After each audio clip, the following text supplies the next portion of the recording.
మీరిప్పుడు క్రిప్టోలో ఒక బిట్‌కాయిన్ కొనాలనుకున్నారనుకోండి. కొని ఇంటికి ఆస్తిలా తీసుకెళ్ళాలనుకుంటున్నారనుకోండి. అప్పుడేం జేయాలంటే బినాన్స్ లాంటి ప్లాట్‌ఫార్మ్స్ ఉన్నాయి కొన్ని. బినాన్స్, ఓకేఎక్స్, వజీరెక్స్ మీరు వినుంటారు వీటిలో ఏదో ఒక ప్లాట్‌ఫార్మ్ గురించి.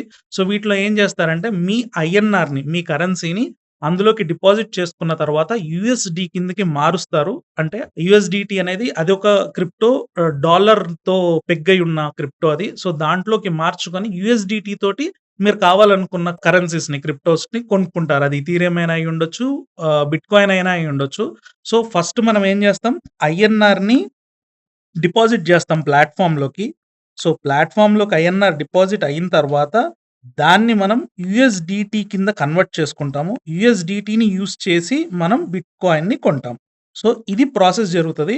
సో, ఇలా జరిగినప్పుడు ఏమవుతదంటే, మీరు ఐఎన్ఆర్‌ని ఎప్పుడైతే యూఎస్‌డిటీ కిందకి కన్వర్ట్ చేస్తారో, అప్పుడు మీకు ఈ ట్రాన్సాక్షన్ చార్జ్ 1% పడతది. మీకక్కడ 1% టీడీఎస్ అనేది ఆటోమేటిక్‌గా మీ పాన్‌లో రిఫ్లెక్ట్ అవ్వడం జరుగుతది. ఆ తర్వాత బిట్‌కాయిన్ కొన్న తర్వాత బిట్‌కాయిన్ గాని, ఇథీరియం గాని ఈ ఎగ్జాంపుల్‌లో నేను బిట్‌కాయిన్ చెప్తున్నాను.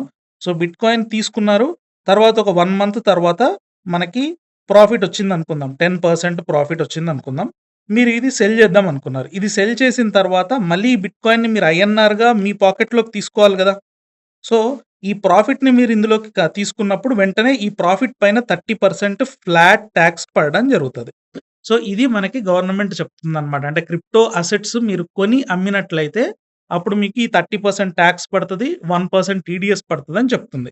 సో, ఇక్కడ దీన్ని అవాయిడ్ చేయడానికి ఏమి ఉండవు. ఈ ప్లాట్‌ఫార్మ్స్‌లో గనక మీరు ట్రేడ్ చేసినట్లయితే ప్రతీదీ మీరు యూఎస్‌డిటీలో కన్వర్ట్ చేసి చేస్తున్నారు కాబట్టి మీకొచ్చిన ప్రాఫిట్ పైన 30% టాక్స్ పడతది. అండ్ ఒకవేళ మీరు లాస్ బుక్ చేసుకున్నారనుకోండి, ఈ లాస్‌ని సెట్ ఆఫ్ చేసుకునే అవకాశం మనకి గవర్నమెంట్ ఇవ్వలేదు. సో, ఇదొక డిసడ్వాంటేజ్ అనమాట.